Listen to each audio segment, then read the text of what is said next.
All applicants can stay muted. I'll call on you if when we're ready for any kind of testimony, but just to avoid any audio feedback, if everyone could stay muted until their case is called or it's time to speak, I would appreciate that. And Chuck? Okay. Welcome to the Board of Zoning Appeals. I guess this is the August 6th, 2020 meeting. Sorry about that. That's all right. Members, staff, and guests, we ask if you're patient during this virtual meeting. Multiple staff members are behind the scenes to make sure all applicants and citizens are able to communicate with the board at the appropriate times. Board members and applicants are participating via Zoom. Some are using video and all are using audio. I will unmute applicants when your case is called. Everyone, please be aware of your audio and just be mindful if you have your video on of just anything in the background that could be distracting. The public has the option to participate in a couple of ways. So they can watch via City TV, email, phone, or by logging into publicinput.com. The public may stream the meeting through City TV, accessed at youtube.com/user/ColumbiaSCGovernment. There's also a link if you go to the main city page, there'll be a ticker at the top that you can click on that'll bring you to the live stream. Email, you can submit letters and statements via email to cocboardmeeting@columbiasc.gov leading up to and during the meeting. It's best to get them to us early on because once the board goes into discussion, we will not be reviewing any further letters. The public may participate via phone by calling 1-855-925-2801. When prompted, you'll enter the meeting code 9787. Those participating by phone will receive 3 options. *1 just allows you to listen. *2 allows you to just record a voice message. That'll be read into the record. If you would rather do that instead of staying on the line to speak, you're welcome to just do *2 and leave a message. *3 allows you to be placed in a queue to speak live when prompted. But please make sure to wait until your case is called to hit *3. All we see on our end are phone numbers, so we're not sure what case you are calling for. So it's more helpful to us and to make sure we get you to be able to speak during your desired case. It's best for you to wait until your case is called to hit the *3. You can also stream at publicinput.com/cocboza-August. And also just make sure if you're participating by phone, have the audio on your phone only and mute if you're streaming on your computer. Don't have both going at the same time because it'll result in feedback when we patch you through into the meeting. There's also an audio delay, so if you see us pause for a little bit, it's just so we're waiting to make sure City TV and Public Input catch up before we start patching any of the public through to speak. I'll go ahead and do roll call. Mr. Sally? Here. Mr. Dinkins? Here. Mr. Primus? He's here. He's here. Mr. Speed? Here. Here. Ms. Stevens? Here. Mr. Schaefer? Here. Mr. Gregory? Here. We have a quorum. Chuck? Applicants with requests before the Board of Zoning Appeals are allotted a presentation time of 10 minutes.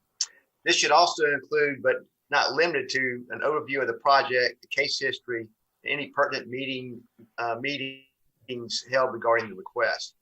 This time also includes all persons presenting information on behalf of the applicant, such as attorneys, engineers, and architects.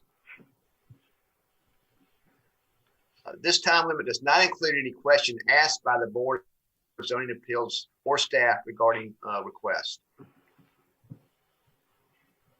Any member of the general public may address the board in the intervals of 3 minutes or 5 minutes if a spokesperson for an established body of 3 or more people. The applicant will then have 5 minutes for rebuttal. The board reserves the right to amend these procedures on a case-by-case basis.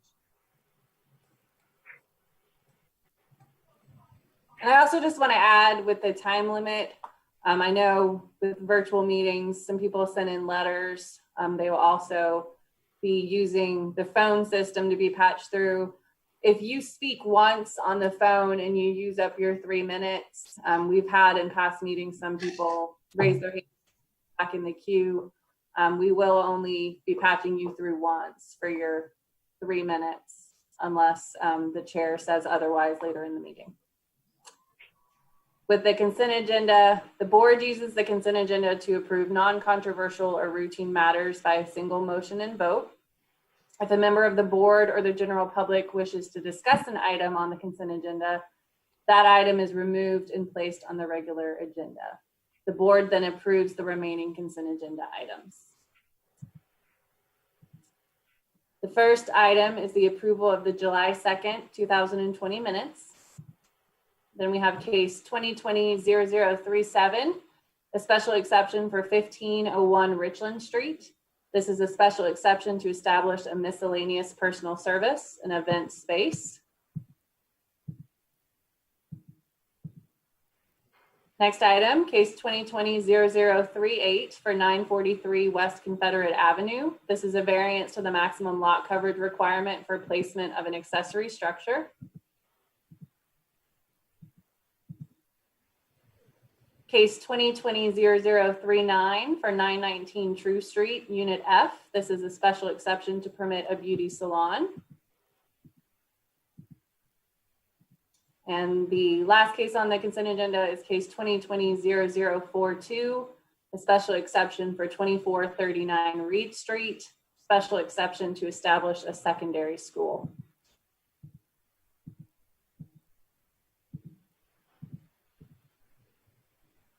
Does anyone wish to have a case removed from the consent agenda prior to board vote? I will let Erica chime in if there's anyone that sent in letters or is waiting on the phone. So when audio catches up, she will let us know.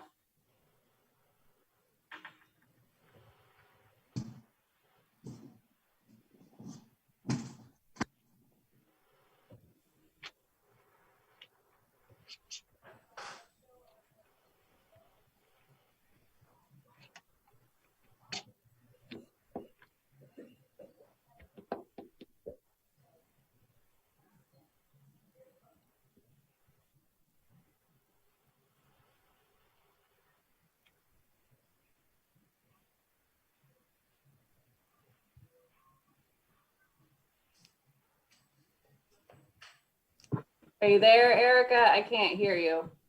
Or Andrew.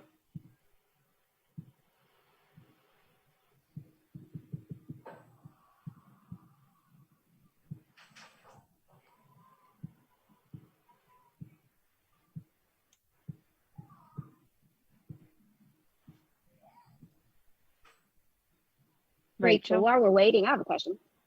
Yes. Erica's here. She's muted. Yes, I just became unmuted. There's no one with their hand raised, no comments. Okay. Jenna, what was your question? I was just going to ask about that parcel. It was so bizarre. It looks like two pieces that touched by a corner and got combined or something. I don't know. I just didn't know if you had any history on that. For And the first 1501 one on Richland the consent Street? agenda. Richland, yeah, it's like Yes, it's very small portion. I think that might have used to, I'm not 100% sure, but that might have used to be one very large lot, and some lots got carved out and it left just those two kind of diagonal lots. that makes sense. Connected by, Yeah. it looks like Okay. just what a car could fit through. Right. All right, did anyone else have any concerns or questions? Does anybody on the board wish to have anything removed from the consent agenda? Okay.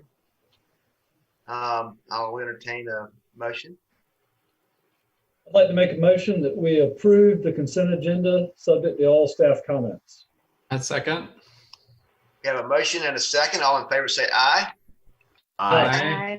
All opposed? Rachel, did you get that, or do you need to do a poll? That was, everybody was a yes, so I got that. That's good. Okay.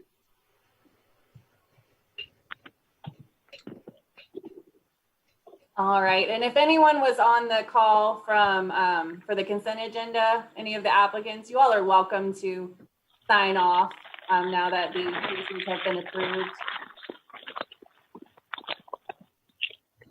All right, so for the regular agenda format, we will use the following outline for those items. Staff will introduce the case. Applicant will have 10 minutes to make a presentation. The board may ask questions, and then the public will be allowed to participate via email, voicemail, or phone comment. And then the applicant will have time for a rebuttal, and then it'll go into board discussion. So the first item we have on the regular agenda is case 2020-0035 for 1831 Taylor Street. This is a variance to the secondary front yard setback requirement for an addition to the funeral home. So if the applicant is present, they are welcome to unmute themselves and give some background on the case. Yes, my name is Kenny Whitted. I'm the architect on the project. What we are wanting to do is that there is a zero line setback. We're wanting to increase the property. We have the owner owns both pieces of property, and we are trying to build an addition to his existing structure. The building has been there since the 40s and 50s. And what we're trying to establish is that we need to forego the setback requirements for the side yard, because the exiting stairs is going to come down in that area. So what we're asking for is a variance so that we can continue to put together, to continue to actually do the addition to the property. I may chime in. My name is Christopher Coleman. I'm partnering and kind of helping out Mr. Whitted, excuse me, on this project. I am coming in on this project, previously working with John Bowman Architects. Mr. Bowman has since passed away back in October of last year. We've had some preliminary meetings with the city on this project, and at that particular point in time, they did not necessarily see anything glaring that I guess would deem a no for this particular process. Or variance requests. I guess we just need to go through the formality for this. But excuse me, yes, Mr. Whitted pretty much has stated that case is that the addition is just trying to match the side yard with the exterior wall, just to make it a flush and a nice addition to that piece of property and that existing building.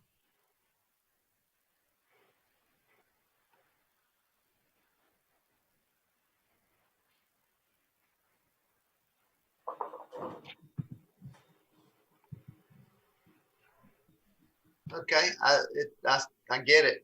Is there any questions or from the board?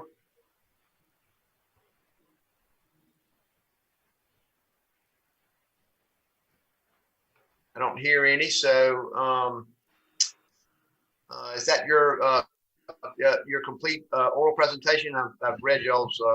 I've read the written application and understand it and understand what you guys are doing and why you're doing it. Is there any other thing you'd like to say?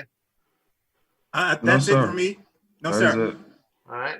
And then is there anybody in the public that would like to make comments on this? Rachel, we'll wait to hear from that. Yes, I can say we did not receive any letters ahead of time, so it'll just depend on if there's anyone on the phone. Okay. Is Andrew fielding the phone? It's Erica. Andrew's backup. Gotcha. Rachel, Yes.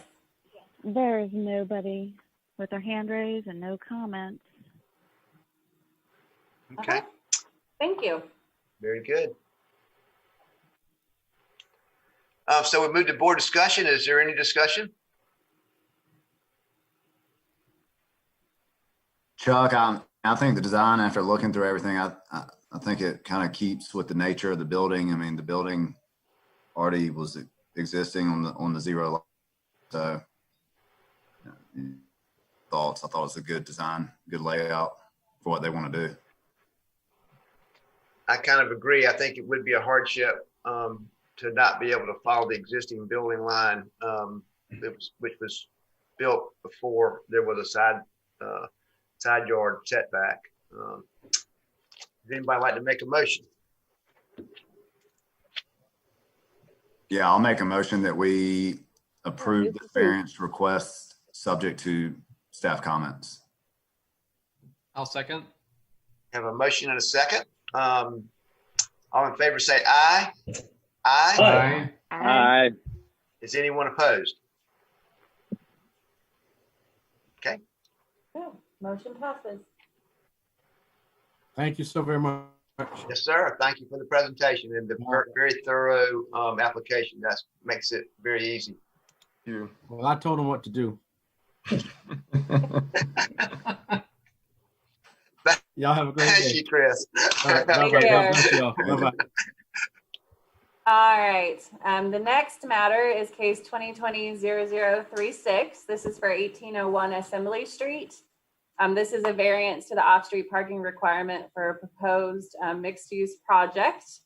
I believe the applicant is on the line and is welcome to unmute themselves and discuss the case. Thanks, Rachel. This is Andrew Rogerson with Garden Design Group. We're representing the client on this project for 1801 Assembly Street. And we are requesting a variance for the off-street parking requirement. This is the old VA building there at Assembly and Laurel Street. And so our proposal includes reusing this historic building. And as you can see from the existing site, there's limited site area. And so we are hoping to retain the existing historic building and reuse what's there. And in lieu of off-street parking, we would like to have a variance for off-site parking instead. And so we are in current talks with area garages to enter into a lease agreement for those spaces that would be required for the project. And so as you can see in our application, that's reflected in our request. Yeah, and just to add to that real quick, with the ordinance, the remote parking, the lease, the shared parking, those arrangements don't apply to residential uses. So that's a lot of the reason why they had to proceed in the manner that they did, was just those mechanisms don't cover residential uses. Okay, and just for a question, so you have not secured parking, but you are going to secure parking. What, I guess what's the process there? Right. Yeah, we getting for the horse, or is right? So obviously there's still some approvals to be had. We're approved with Planning Commission earlier this week for the rezoning. And so those in the parking variance would be the next step. So assuming these approvals go well, then we would advance those discussions. But right now it's just been preliminary discussions on what's available. And we've done an assessment on what's in the area to know that it's possible. And we feel that it is. And so assuming these approvals go well, we'll go further down that road. Gotcha. And so what are you seeking as far as rental spaces to rent? How many spaces? So right now, the garage we have highlighted here would be approximately 2 levels in that existing garage, which would equate to around 180 parking spaces. There's also various on-street parking in the area as well that you can see on this site plan. And so it would be a combination of those uses. And the stated requirement of 119 spaces for operations, we would ideally exceed that number to operate efficiently. Chuck, I have a question. Andrew, the closest, that garage y'all proposed there, that's owned by the Postal Service, correct? I believe that's correct. What about any, say that doesn't happen, what's the contingency plan? What's the closest, is the closest public garage, is Caddy Corner, correct? It is. And there's also an additional private garage there to the south of the Richland Street garage. And there have been, again, preliminary discussions, but nothing finalized with any of these groups. But they've shown promise. So, you know, again, if we get further down, we can hone in on those agreements. All right. And also, just to note, this project is going to require site plan review. They're going through a rezoning right now just because it's currently C1. So that would not allow them to have very much in the way of density for residential. So they are going through a rezoning to C4, which does not have a maximum density. That went to Planning Commission on Monday. The next step will be council in September. Council will have to approve with 2 readings, but it will trigger site plan review with, I guess, DDRC, because it is within the city center design district. So they would be, during that site plan review, we would be locking down if they did have any outside parking set up, that would be notated in that site plan review. Right. What are they getting? What's the zoning going to be changed to? C4. C4. Does C4 require on-site parking? I mean, doesn't that change that whole? C4 does, C5 does not. And C5 does not go down that far on assembly. Got it. So it'd be C4, not C5. Got it. Yeah, but it is within the city center design district, which allows for up to 50% to be off-site outright. Right. So that's where their study that I have up here, 238 spaces would be required, 50% can be off-site outright. And then the 119 spaces left over is what they are requesting to reduce. Gotcha. So are we looking at this as a variance to the existing C1 district, or what would be potential the variance to the C4 district? The parking requirement doesn't change, even if the zoning changes. Okay. So the parking numbers stay the same because whether it's C1 or C4, it's still within the city center design district. So that won't change. So, I mean, but it's non-conforming in any instance, isn't it? I mean, yes. It's its existing location is non-conforming as it exists. It doesn't correct. There's no off-site parking on that parcel. Right. So whatever happens to it, they've got to find off-site parking. Is my point. That's right. Yeah. And it would be a lot easier to find on-site parking for residential than it would be for commercial or office or any other type of service is going to be competing with the other businesses during the daytime hours. It's a great looking design as usual. You guys do a great job. Thank you.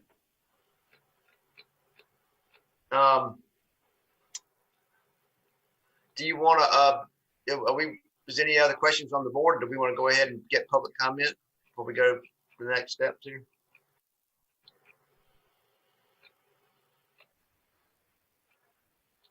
Can we do that, Rachel?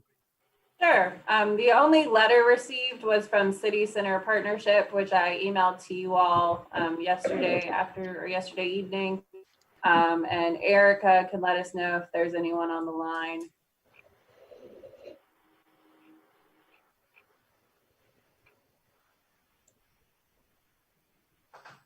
We have one person with their hand raised. Okay.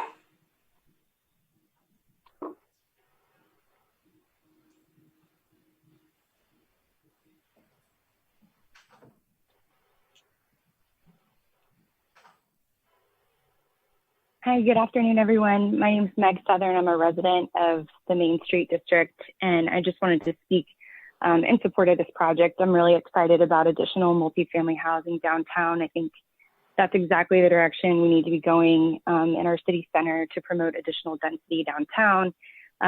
As regards parking, I think it's an exciting opportunity to encourage more people to use our sidewalks and our bike trails.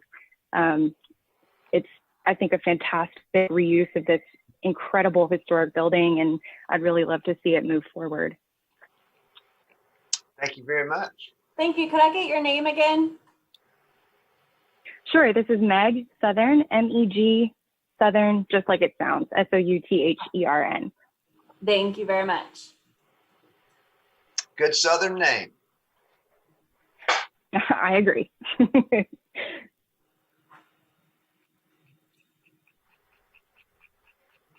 All right, Erica, was there anybody else?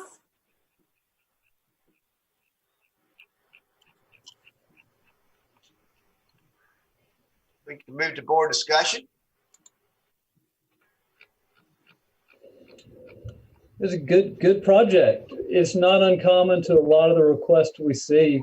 There's different modes of transportation now, especially over the past few years. So the amount of parking spaces that would traditionally be required for something like this are not really needed anymore. Just simply add that I think it's a really good plan, good design, and I would be in favor of it. Thank you.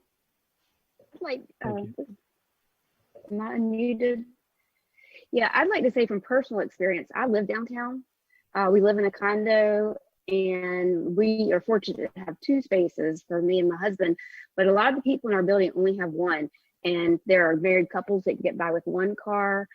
There are people who park their cars at their office and work. If they live and work downtown, they can just walk and leave their car there. And with the, we want to encourage our public transportation, you know, that'll bring our city, make it bigger, make it better. And the Soda Cap connector is great. I can take it to 5 points and never have to get in my car. So I think this is very doable.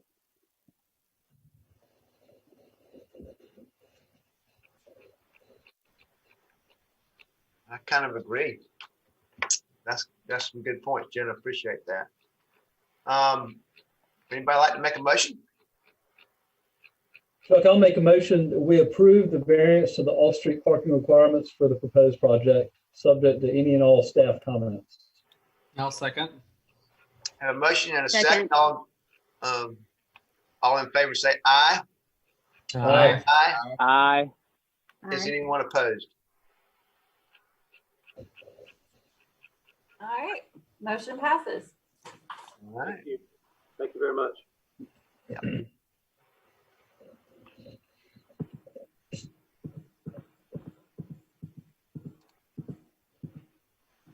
All right, the next case is case 2020-0041. This is a variance for 3626 Wilmot Avenue. Variance to the minimum side yard setback within a community character protection area.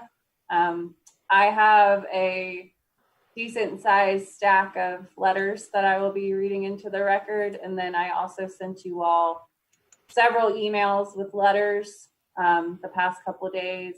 And a few today, we had some repeat letters from individuals. So I sent some, and then we'll kind of summarize some of the emails when we had people sending us 2 or 3 emails. Also, we will be using the public input site. So again, if you want to speak on this case, you can do *3 to be placed in the queue to speak, or *2 to leave just a recorded message.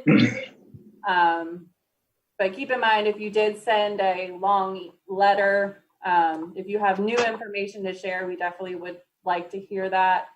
And with the comment function that's on public input, if we do read a letter, or if we do unmute you to speak into the record, and you use your time allotted,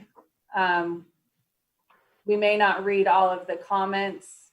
That part of the public input tends to turn into kind of a chat room. So, but do know those comments, and we will be reading in any from individuals who would prefer to use that instead of the phone system. So with that, I believe the applicant is on the call and he is welcome to unmute himself and give us some background on his request. Thank you, Rachel. Can you guys hear me? Yes, we can. Okay, fantastic.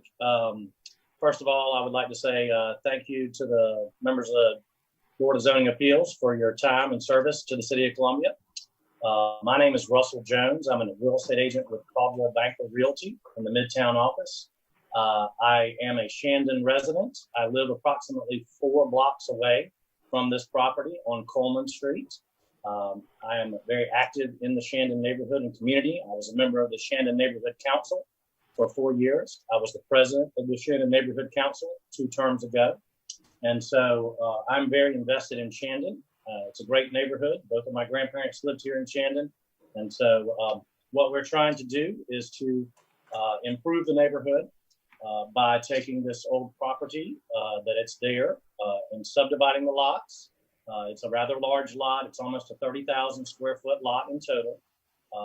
And you can see the by the plat that I've submitted, the property is in the Shandon Community Character Overlay District. So what that means is when you want to subdivide a lot, the city goes through a process where they give you extra side setbacks to the lots or to the building block boxes that you're going to be able to place a house on the newly subdivided lots.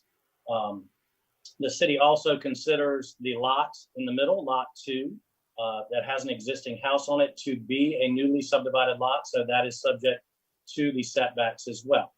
They gave us the side setbacks of 16.2 feet on one side, 14.5 feet on the other. They also placed some additional setback requirements on us. They had us place the house on lot 1 in alignment with the house next door at, I believe, 3610 Wilmot. So that makes that setback more than the normal usual setback. They also gave us some setback requirements along the Prospect side. So I represent a client who's looking to purchase the property, subdivide it, renovate the house. When we talked to the city about this project, they had indicated there was the possibility of moving the house, or someone had previously looked into, although not applied for, the possibility of moving the house to the front lot on Wilmot. We looked at that, talked to some people, including structural engineers, one of which who has submitted a letter with us today, and felt like if we could garner a solution that would allow us to leave the house in place and subdivide the lots, that would be the best way to preserve the existing structure. It was built in approximately 1909. It is a beautiful old farmhouse style property. It's been wrapped in vinyl over the years and aluminum siding, but it's got a beautiful L-shaped porch on it, as you'll see. And I do feel like the property is very much contributing to the character and ambiance of Shandon. And so keeping that property there and in place and intact, we believe is the best way to accomplish our goals and preserve the property. So now getting to where we're asking for the variance, if you look at lot number 2, the current house, in order to stay in line with the RS2 requirements, this property is RS2, so they're 8,500 square foot minimum lots with 30% lot coverage.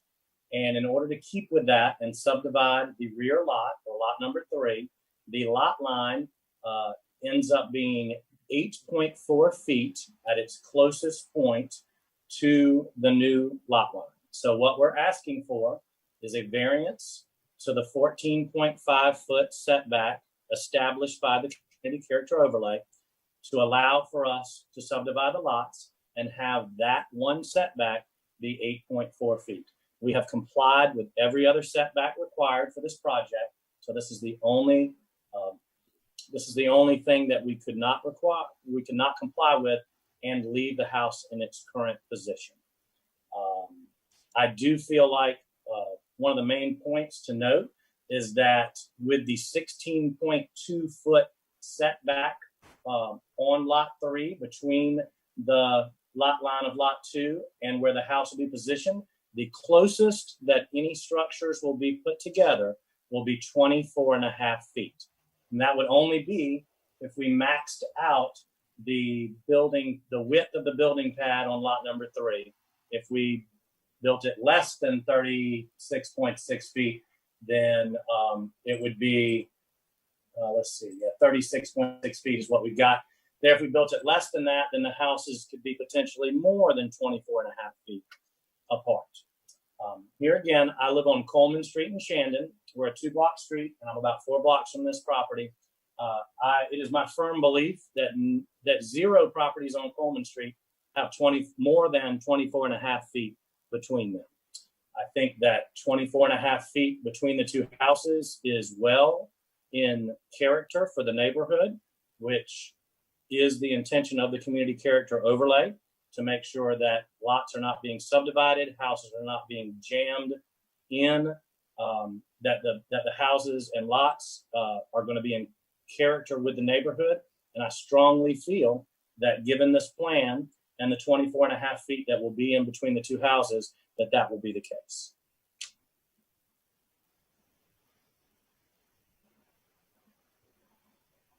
And that's about it.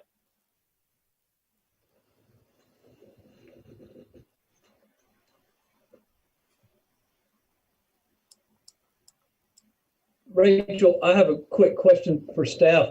Looking at this proposed plat, does the entrance to the entrance to the basement and the steps, do they not count in the offset from the structure to the property line? Uncovered steps can encroach into a setback. Is that what we've got here? Yes. Yes, there are lower basement steps to a partial basement of the house, which here again, and in one of the letters that we read, that contributes to our not wanting to move, or not wanting to try to leave the property in the position it's in right now.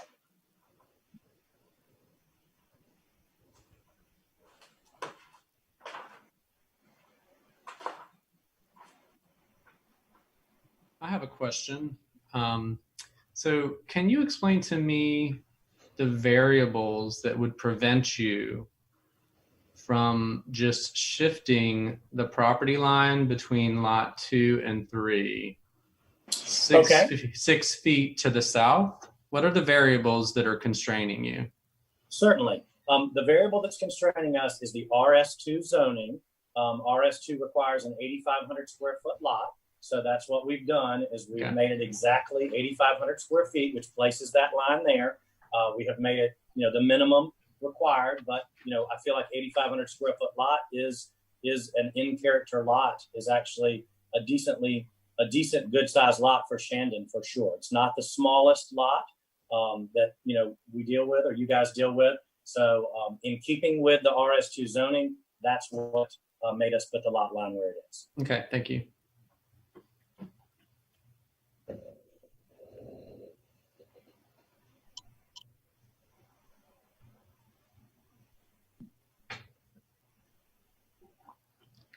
I have a question about the fifth your answer on number 5. You've chosen the minimum requirements for the newly subdivided lot. How is this the minimum necessary? Would you admit that you could restore the home and only do 1 house instead of 2, or even just restore the home by itself and not add any? Certainly. So this property was on the market for over a year, and no one purchased the property. The house is in a state of what I would call disrepair. It is currently being used as a rental for, I believe it's law school students. And so this is what we believe is the highest and best use, certainly economically for my client, to be able to subdivide this rather large lot into 3 ample RS2 lots. So that's the direction that we've chosen to pursue, to build 2 houses and restore/renovate the existing house in order to preserve it.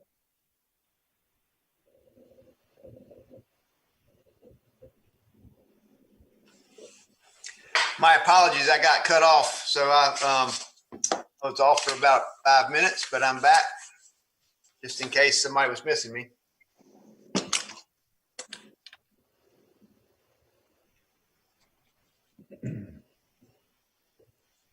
Welcome back, Jeff.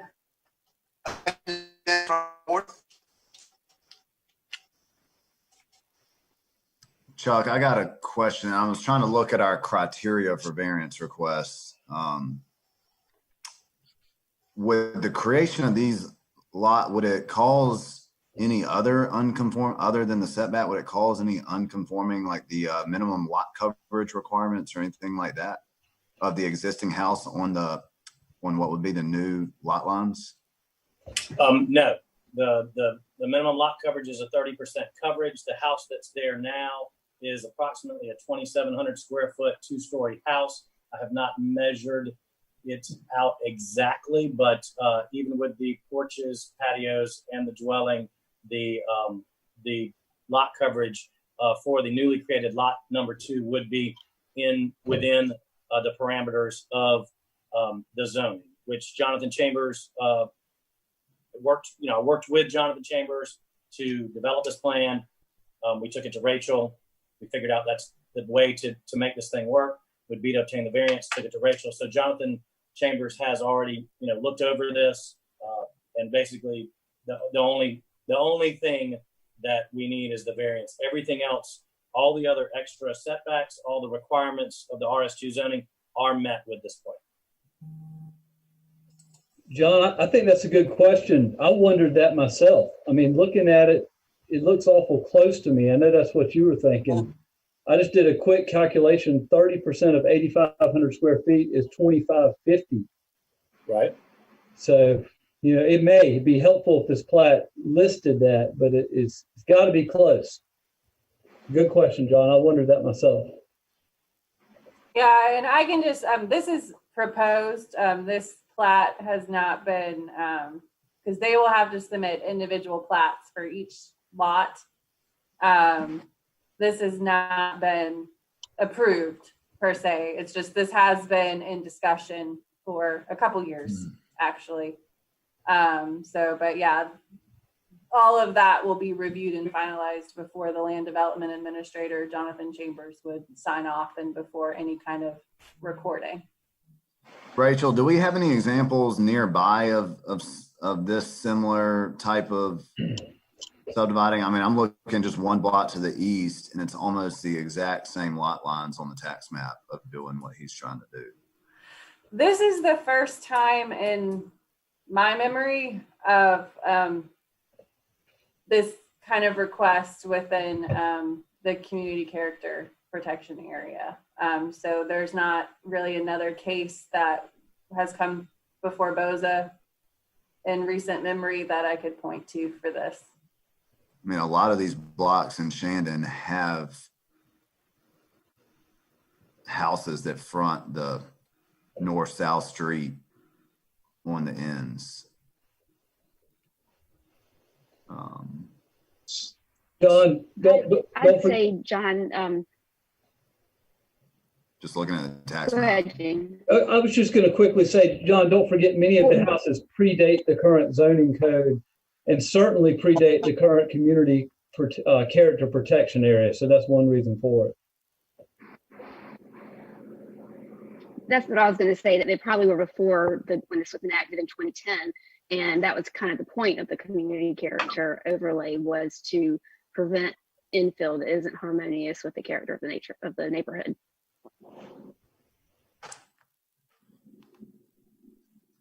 Yeah.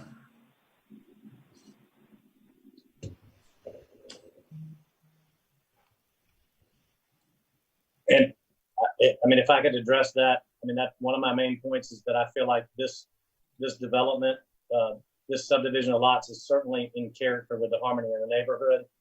Here again, 24.5 feet between houses is an uncommon thing in Shandon. Most houses are closer together than that. The original intent of the community character overlay was to prevent the McMansions from being built, overdevelopment of lots, squeezing in of properties. And that's where I really feel like we are in harmony with the neighborhood. The houses will be an addition, a positive addition to the neighborhood. I do not feel like we're jamming anything in or squeezing anything in. We're not dealing with minimum 50 by 100 lots, which exist 3 blocks over on Hayward, between Prospect and Kilburn. Those lots were developed with about 6 to 10 feet between the houses. So here again, we're not trying to do anything that we feel would be out of character with the neighborhood. We realize that the community character standards were put in place to preserve the character, and we feel like in this case, the 8.4 feet plus the 16.2 feet, giving us 24.5 feet between the houses, will allow us to remain in character and harmony with them. I mean, Russell, have you, did y'all look at this instead of trying to create 3, just try to create 2 and not have that second subdivision on Prospect Street? I mean, did you talk to any of the neighbors, give you any feedback on that? I mean, you wouldn't be non-conforming at all by doing that. Right. I mean, there's several options for not to be conforming or within the standards, including only 2 lots or relocating the existing house to the front lot. But in terms of an economic return, the 3 lots is what we're going for. And we feel like 8,500 square foot lots are, here again, they're ample lots. They're large lots for Shandon, I would say, on the large side. Certainly not the largest, but larger lots for Shandon. So, I feel like when you're talking about splitting off minimum 5,000 square foot lots, I think that should be, the difference should be noted that we are dealing with RS2 8,500 square foot lots. So I think it's just a matter of the economics of it. As I mentioned earlier, the house was for sale for a year and no one purchased the property because of its condition and so forth. So this is what we feel like is the way to be able to maximize the investment and also preserve the house and also do something that will be in character with the neighborhood.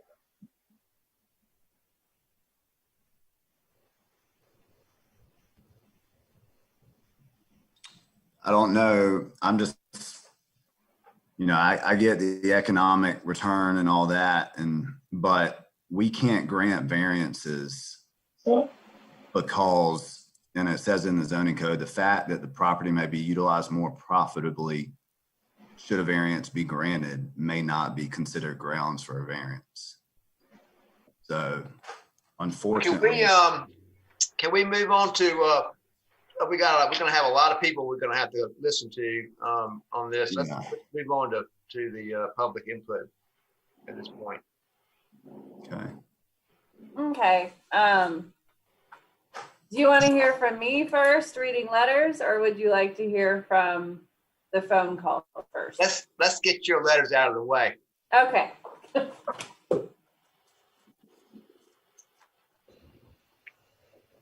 All right. This is from Karen Addison. I participated in the Shandon Neighborhood Council meeting regarding the above proposal. I'm in full support of Mr. Jones' proposal. Thank you. This is from Roger Hall. I am writing in support of this proposed variance. I listened to the Shandon Council Zoom meeting tonight and reviewed the application to learn more about the project. I live 3 blocks from the site, and most of the homes in this area have much smaller setbacks than those proposed. Therefore, I do not believe a 6-foot variance on only one property line will be out of character for the area. It also seems the developer's intentions are to preserve the existing home while also building new single-family homes that will enhance the area. Thank you, Roger Hall. To the members of the Board of Zoning Appeals, I am opposed to the application for a variance at 3626 Wilmot Street.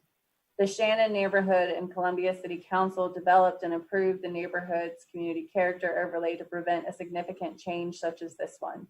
The application does not meet BOZA zone requirements. Unnecessary hardship and extraordinary conditions are not shown.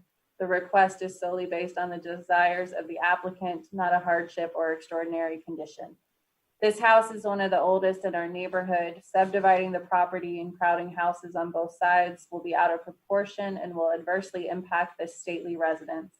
I urge you to follow your guidelines and our neighborhood community character overlay and deny this request. Sincerely, Ann Sinclair. Dear members, the Shandon Neighborhood Council is a 501c3 corporation that supports and promotes the social welfare of the Shandon neighborhood through advocacy, education, and strategic partnerships. On August 5th, 2020, the SNC held a special meeting to discuss the variance application related to 3626 Wilmot Avenue submitted to the City of Columbia Board of Zoning Appeals by Russell Jones. At the meeting, the SNC passed a motion to direct the president of the Neighborhood Council to send a letter to BOZA expressing support for the application. This letter of support for the application is submitted in accordance with the motion passed by the council. Should you have any questions, please do not hesitate to contact me. Sincerely, John Myers, President of the Shandon Neighborhood Council. This letter came in from Mike Kelly. I had sent you all a couple other letters from Mr. Kelly as well. I respectfully request that the city, through its units, functions, and personnel related to zoning and variances, including the BOZA, do not admit into commentary for consideration any communication received from the Shandon Neighborhood Council. The Neighborhood Council has been notified separately that it appears to have not conformed to its own officially adopted nonprofit bylaws in the conduct of the meeting held at 7:45 p.m. on August 5th. While it would be my preference to afford council time to resend its own record, the timing of the hearing today necessitates my direct communication with you. Additionally, a complete power outage occurred almost exactly as the council gathering began, affecting the portion of Shandon immediately surrounding the subject property. These are the same neighbors who will be most impacted by the requested variance. The outage endured for approximately 45 minutes. This frustrated and undermined the ability of area residents, including immediate neighbors, to be heard. Our municipal and community processes must ensure that there's equitable opportunity for participation, especially in light of the broader public circumstances that compel online meetings at this time and create difficulty for less tech-savvy citizens, even absent a power outage. In consideration of the full circumstances, I respectfully request that BOZA postpone for 1 month the application until the Neighborhood Council can convene properly in accordance with its bylaws. There are significant questions concerning community overlays, and the council should play a role properly in assessing impact of this application on the community character protection area. Michael Kelly. Next letter is from Lynn Teague. To members of the Board of Zoning Appeals, I live near the 3626 Wilmot property and am opposed to the variance requested for that property. I'm aware that there are important benefits in urban infill rather than sprawl, but this property with its iconic place in the neighborhood is not the right place for that to happen. The importance of the house visually and historically for the neighborhood would have been abundantly obvious to the current owners when they purchased it. This is at least their second attempt to do substantial damage to those values by crowding additional houses onto the property. This request does not appear to be motivated by any hardship or extraordinary conditions, but by their longstanding intention to build out the property as a commercial investment. If the owners wanted, parentheses, as appears to be the case, parentheses, a substantial profit by increasing density on a Shandon property, this historically and visually important location was one of the worst choices they could have made. Please adhere to the terms of the community character overlay and deny this application for zoning variance at 3626 Wilmot Street. Thank you for your consideration, Lynn Schuler T. And I apologize if I mess up anyone's names. This is from Brian Moore. Hello, I live on Burney Drive in Shandon, and I'm reaching out today in support of the proposed subdivision of the 3626 Wilmot parcel. The space between the proposed homes is consistent with the majority of homes in Shandon. I've measured the distance between my home and my neighbors as 16 feet. Furthermore, the historical home in question is in disrepair and requires the renovations offered by this project for it to serve any value to the neighborhood. Regards, Brian Moore.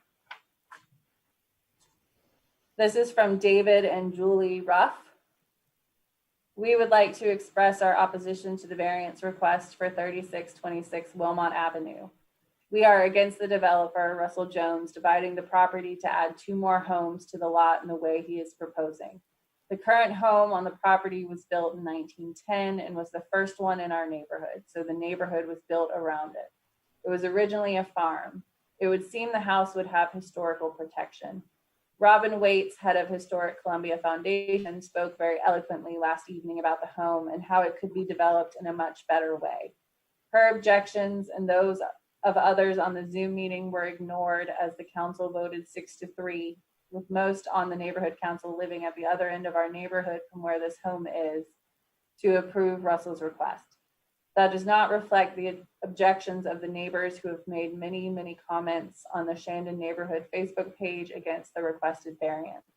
In addition, the neighborhood council called the meeting and only posted it on the Shandon Facebook page, which of course many neighbors would not have seen, either because they didn't look at the page yesterday or either not on Facebook.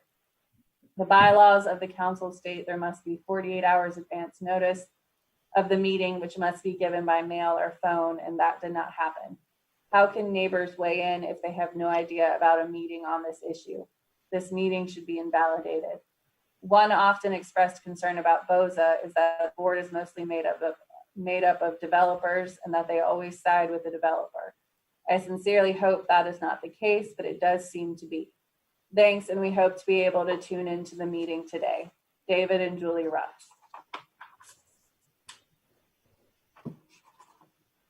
This is from Kathy and Rick Stork.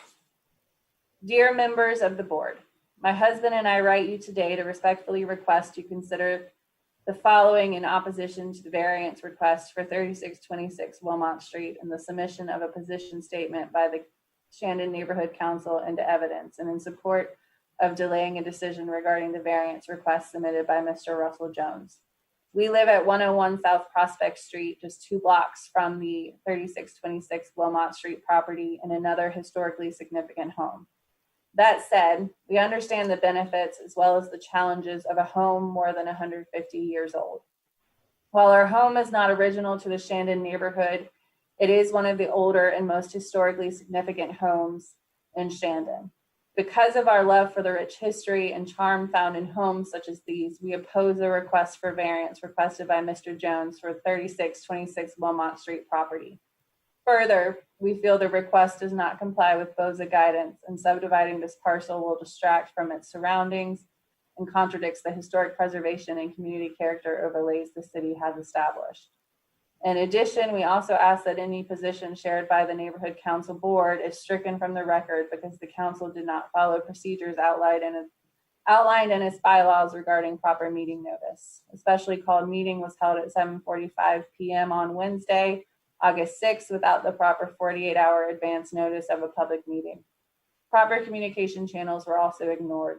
Simultaneously, a power outage lasting over 45 minutes occurred in the section of the neighborhood this variance most directly impacts, preventing some neighbors from being able to fully participate in the meeting.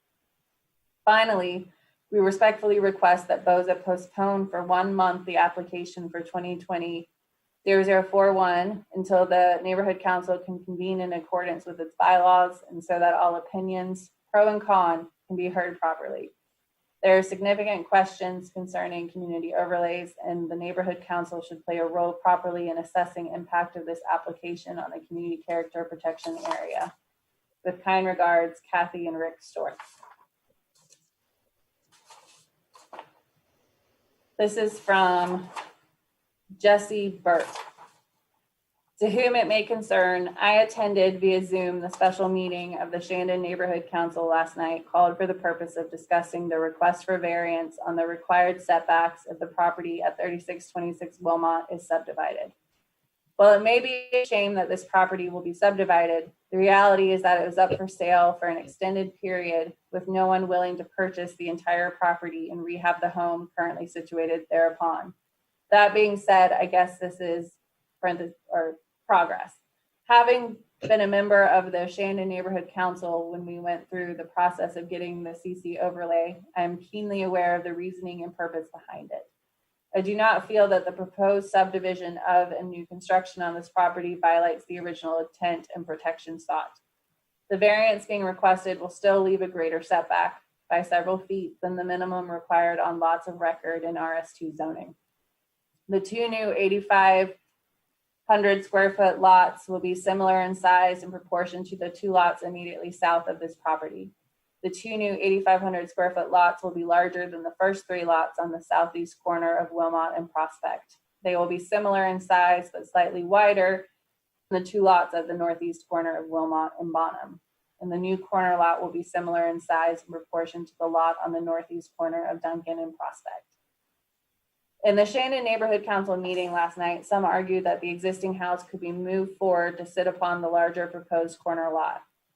While it may be possible to move the house, as a parentheses, as a structural engineer, I have been involved in the moving of several structures, parentheses, there are a few things that must be considered. This house has a partial basement, which will add expense and complexity to moving the structure.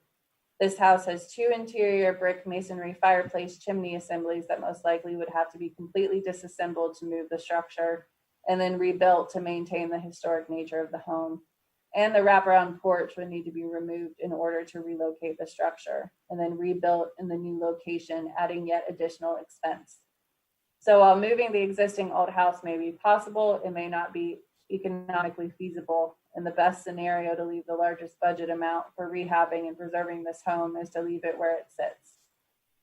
In my professional opinion, the best proposal for the existing house, if the property is subdivided, is to leave it where it is and rehab it in place with modest adjustments to the porch configuration to change the front to Prospect Street, similar to many homes in Charleston. And the request for a variance on the CC required setback on the one side of this house should be a non-issue, as it still leaves several feet greater than the normally required setbacks in RS2 zoning. Respectfully yours, Jesse Burke. And this is from Rebecca Zisiloff, sorry. Members of the Board of Zoning Appeals, I am writing to express my concern regarding the request for variance on 3626 Wilmot Street in the Shandon neighborhood. This home, built in 1909, is foundational to the neighborhood that now surrounds it. The developer's proposal includes partitioning this property to allow construction of additional structures in front of the existing historic home, thereby eliminating forward-facing visibility of what is arguably a centerpiece of this part of Shandon.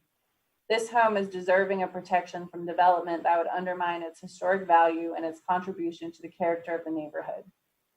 Interestingly, during a Shandon Neighborhood Association meeting on July 5th, Mr. Russell Jones acknowledged the value of this home to the community. He supported this assertion by noting if the home were located on a similar parcel on Terrace Way, or presumably some other more affluent section of Shandon, he would not propose partitioning the property because it would be out of character with the surrounding community. That assertion indicates to me that Mr. Jones understands the importance of not only the home itself, but also the property upon which it sits to the overall community.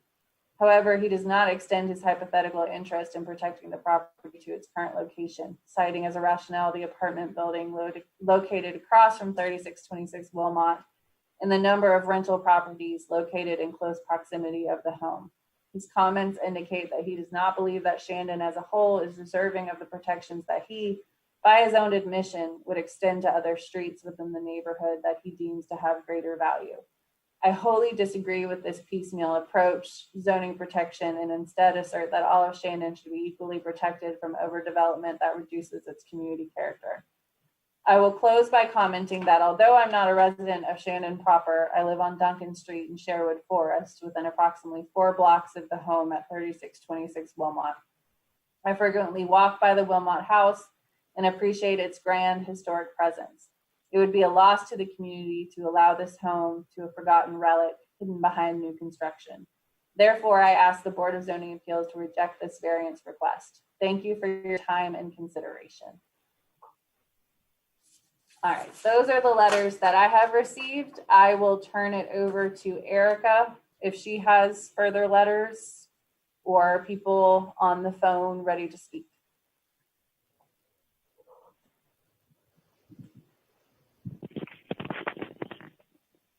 I have one caller with their hand raised and no letters and no comments. All right.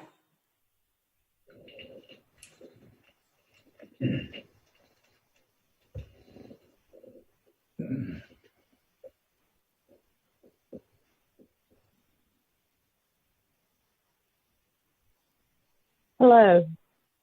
This Hello. is Julie Holloway. Can you hear me? Yes. Hi.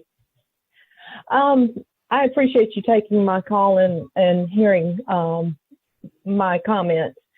I live on Wilmot Avenue, 3703, which is just within a block of the home. Needless to say, I see this house every day. It's a beautiful home, and my husband and I are opposed to this variance request. The home is a historic home, and should this variance and there be a building allowed to be put in front of the home, it would be basically in the front steps of the home. I understand there is a distance, but they would have to change the front to the side, therefore totally changing the character of this historic home. My husband and my concern also is that with these homes stacked like this, as many of the homes have become around here, they would turn into rental properties. We have, on my count, within the 2 blocks on Wilmot alone, there are 25 plus rental units, counting the duplexes and the apartments that are on the street, as well as homes that are rented. It just really concerns us that this is changing the nature of Shandon, and we're losing, the more we stack homes and do things, the more our property values will go down as well. And I appreciate you hearing my call.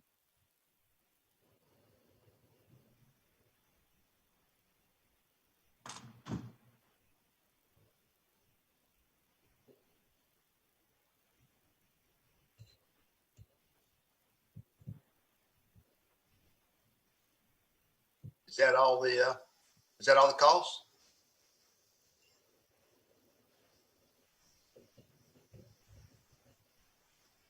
I have one more caller with the hand raised. Okay.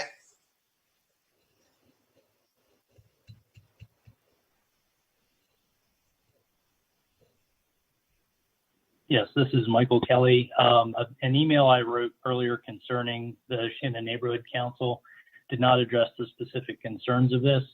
I did submit a second message and was acknowledged at 3:12 this afternoon, but has not been read into the record, and I wanted to request that it be read into the record.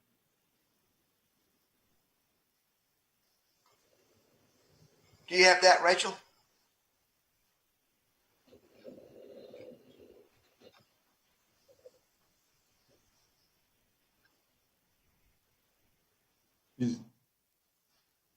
Gotta unmute.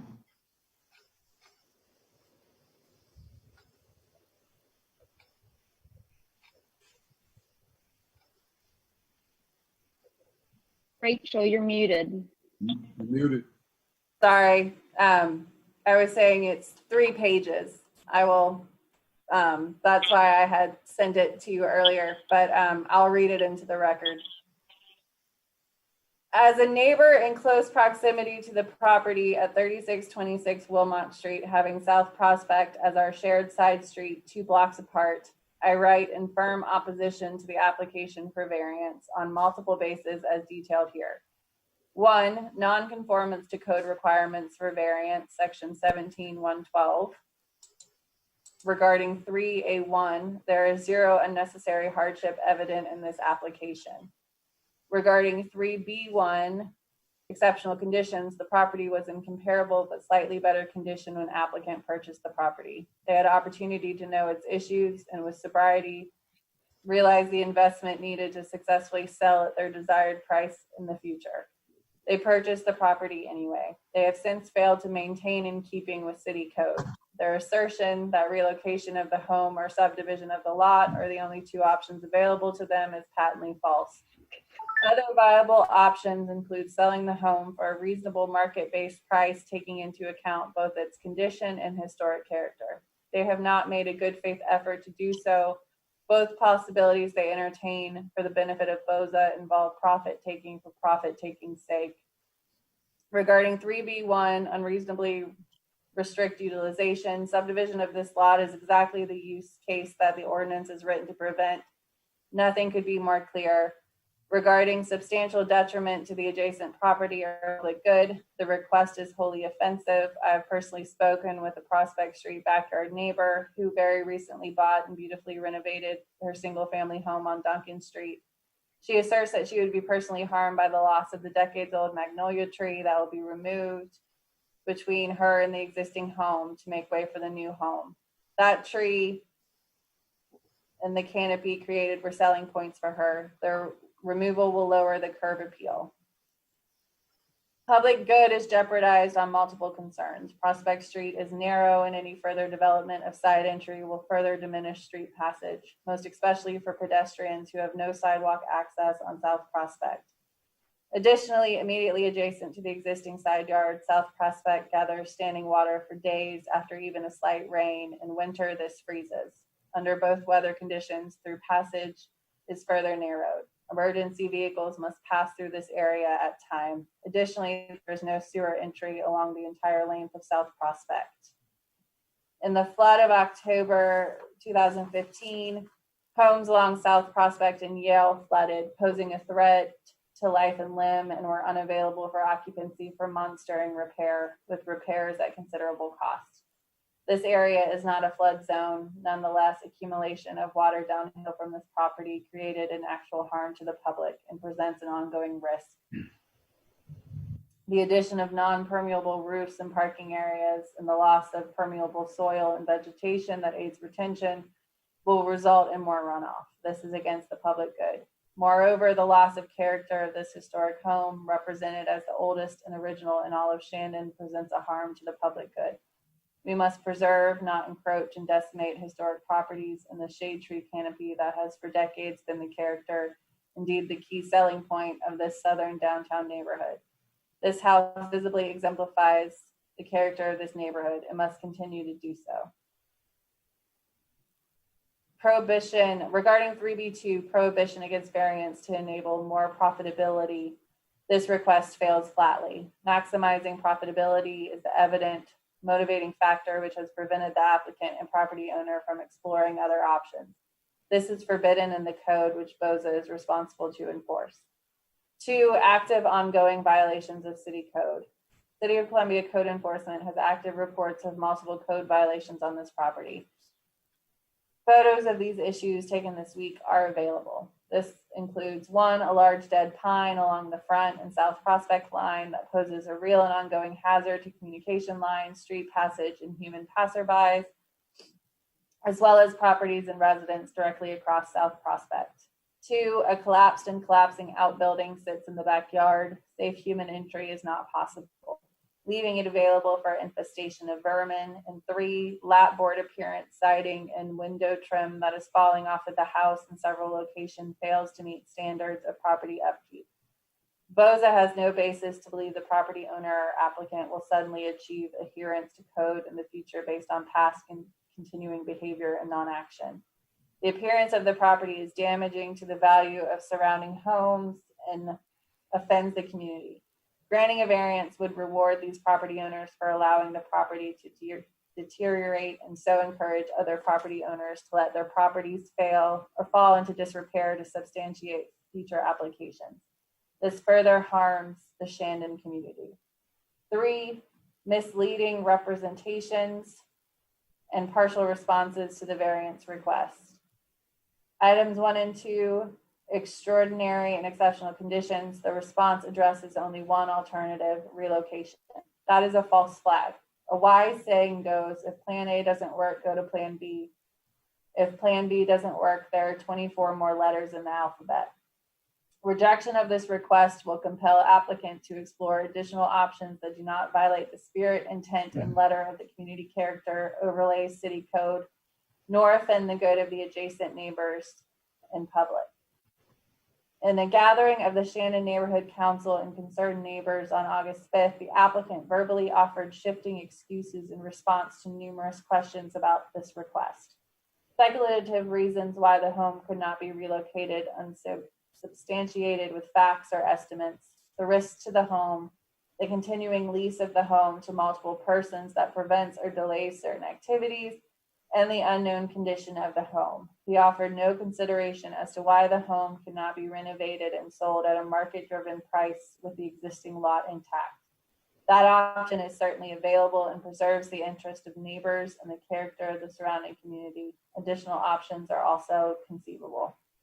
In item 4, the applicant failed to address substantial detriment, offering instead a non-answer with estimated measurements.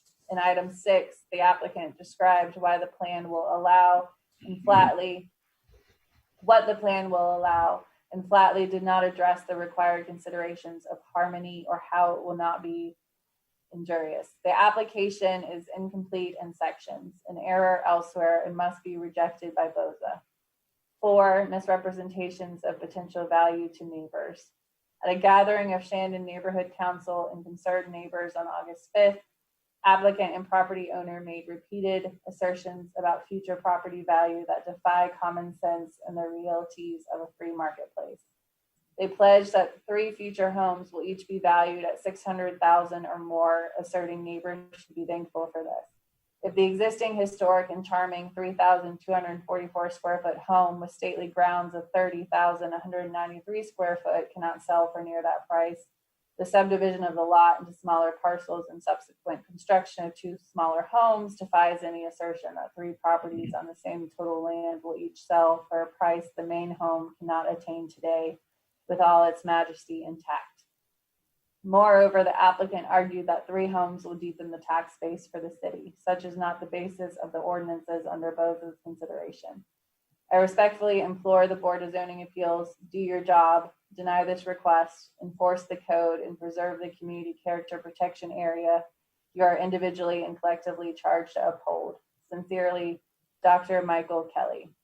So, and an earlier email from Mr. Kelly was read into the record, and an earlier email than that was also in your case packet. Thank you very much, Rachel.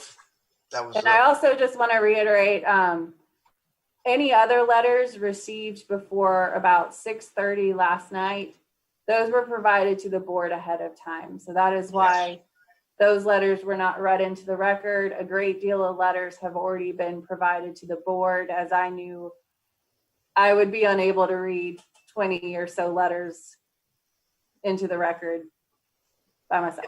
And they actually, the written letters go into the record anyway. Yes, they're all in the record, but they were provided to the board. I stopped sending them. I sent it 1 or 2 today, but I cut it off to give them time to be able to read those letters. And then the ones that came in after that, I have read into the record, just so that the board has heard them and to make sure that they have been notified of every letter received. Perfect. Okay. So Erica, did you have anybody else on the line?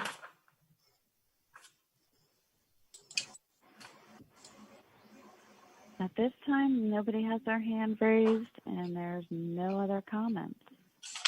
And no emails have come in. I'm sorry, what was that, Erica? No more comments? No callers, and no comments, and no emails at this time. Perfect. Okay, so I think that kind of ends public input. I think at this point, Russell, we'd bring you back in and let you, rebut anything you want to, and then we'll have a discussion. Thank you. All right, I made a few notes, so I'm gonna try to get through these as easily as possible. But there are no requirements that say that I cannot subdivide this into 2 lots and build a house on lot number 1. A lot of people seem to be focused on losing the orientation of the current structure to Wilmot Avenue, but there's nothing that I would have to do or get approved or any of that in order to build a structure on lot number 1. The variance that I'm requesting will simply allow me to build a structure on lot number 3. So any of the comments, fears, concerns about moving or about putting a house on lot number 1, we don't need any sort of a variance in order to accomplish that. So putting a house on lot number 1 is a given. The putting a house on lot number 3 is what this variance will allow us to do. As for the Shandon Neighborhood Council, when I filled out the application and submitted it to BOZA, the very next morning, I forwarded that application to the president of the Shandon Neighborhood Council in order for him to forward it to all the council members. That was exactly a week to the date before a regularly scheduled Shandon Neighborhood Council meeting, which was held virtually with probably almost 100 people on July 13th. I was available at that meeting to answer any questions. I was available the entire meeting. There was no discussion. There was no questions asked of me. It was mentioned in the zoning committee minutes or report that the application was received. A copy of it was forwarded by me to them. But at that time, at that meeting, we had I was very much available to answer any questions, talk about it, give a presentation, was not asked to do so. The special meeting was called. I was asked to be there. I was there last night for over an hour and a half and answered probably more than 50 questions about the project from neighbors. A couple other points I want to make are that, so I really can't speak as to the validity of the special meeting that was called or any of that. All I know is that I've been forthright with all my information, letting the neighbors and the neighborhood council know what I'm asking, why I'm asking it, and so forth. The apartments, duplexes in close proximity, I did make a comment that if this property were located in a different area of Shandon, then I felt like it could be more out of character, or it would be considered out of character. I think where this lies in Shandon does speak to the fact that what I'm proposing to do will not be out of character. There's an apartment complex across the street. There are 2 duplexes across Prospect Street from this. So I do feel like I kind of was misquoted there. I was asked a question about would this ever not be in character, or could I see it not being in character? And my answer was, if I was trying to do this in the middle of Wheat Street by Hardin, that area where the lots are a lot larger, the houses are a lot more substantial, average lot size is probably a lot bigger than 8,500 square foot, that it might be out of place in an area like that or on a street like Terrace Way. But in the area and the corridor in which it exists, I felt like it's very much in holding with the community standards. So the last thing that I want to address, I do not own the property right now. Someone else owns the property. I am the agent for a person looking to purchase the property. So we have no control over any code violations that were mentioned. All of the ones that were mentioned, though, will be taken care of and addressed if this project goes through. So the last thing that I just want to say is the hardship in this case, here again, is the desire not to relocate the property. This property could be relocated at expense and at risk. So I understand that the economics of it do not come into play or should not come into play. I did not put that on my application. The risk is more of what I was addressing, the risk of moving the house, what the house will look like afterwards. There are no regulations, restrictions, requirements of how I would have to place the house. I'd have to place it within a buildable box that's created on lot number 1 with the setbacks. But other than that, I don't have, the porch is certainly going to be removed. The porch does not have to be placed back. With it having a basement, a partial basement, that adds to the difficulty of relocating the property. So the hardship as I am proposing is that that my desire is to not relocate the house. So the plan was made, how do we accomplish what we're trying to accomplish here, which is splitting into the 3 lots that are all within the size of RS2, and leave the house remaining where it is. The house needs a lot of work. The reason that it didn't sell was because of all the work that it needed. Someone asked me to give an estimate of that. I did, but here again, the economics of it don't matter. The reality of it is that the house is in disrepair.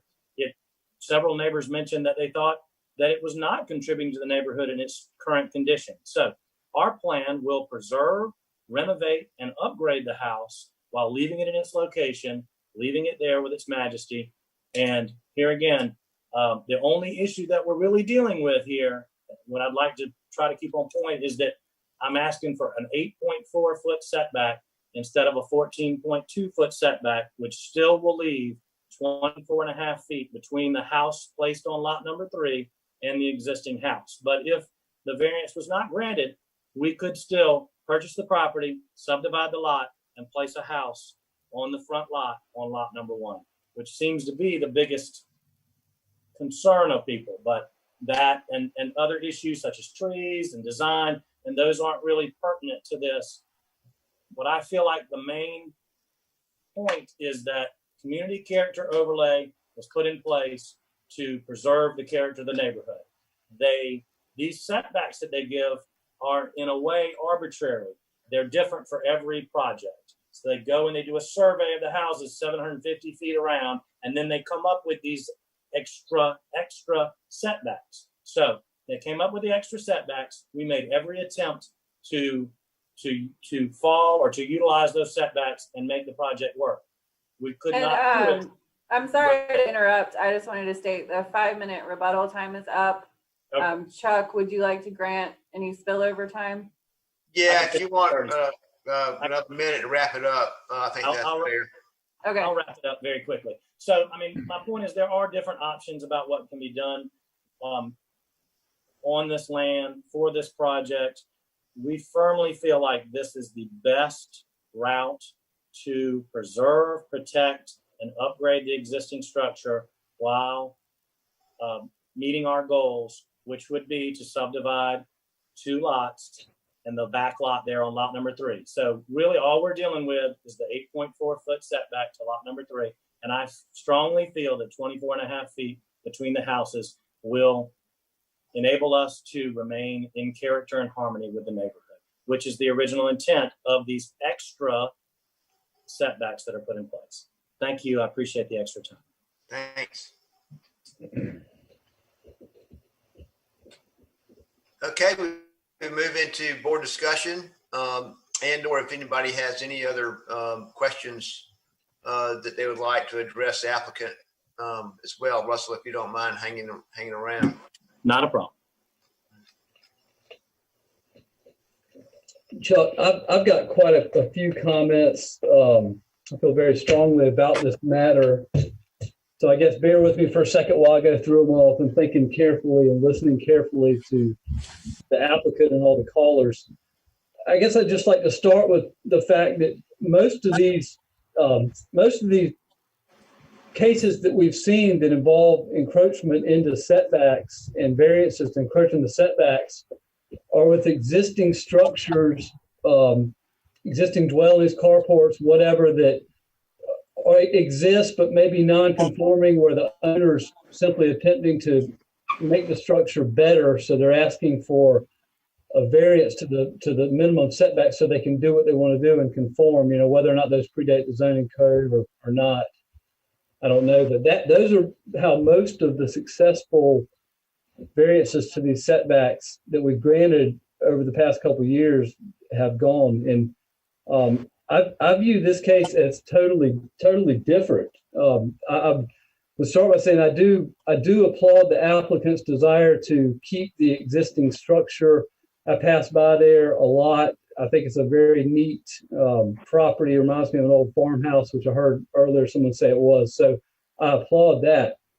But when we get down to it, the 6 specific criteria that we're asked to review and we're asked to judge upon whether or not we grant this variance. I believe that the applicant's responses fall extremely short of meeting any sort of threshold for these requirements. I'll start with number one. We didn't read them into the record, so I'll read a couple.